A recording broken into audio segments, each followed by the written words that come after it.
अस्सलाम वालेकुम गाइस, आप देख सकते हैं इस वीडियो में मक्कातुल मुकर्रमा में किस तरह मूसलाधार बारिश हो रही है। लोग ऐसे गिर रहे हैं जैसे दरख्त से पत्ते गिर के उड़ रहे हों।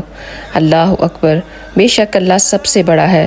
प्लीज़ इस वीडियो को ज़रूर पूरा देखिएगा और अल्लाह ताला से दुआ कीजिएगा कि अल्लाह ताला हम सब के गुनाहों को माफ़ फरमाए। आमीन।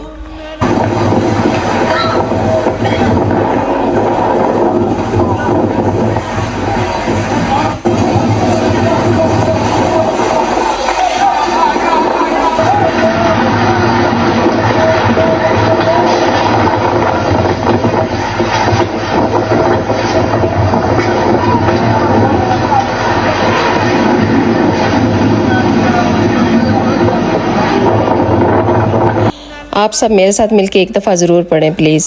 हस्बुनल्लाह व निअमल वकील, निअमल मौला व निअमन नसीर। अल्लाह ताला हम सबको माफ़ फरमा दे। आमीन।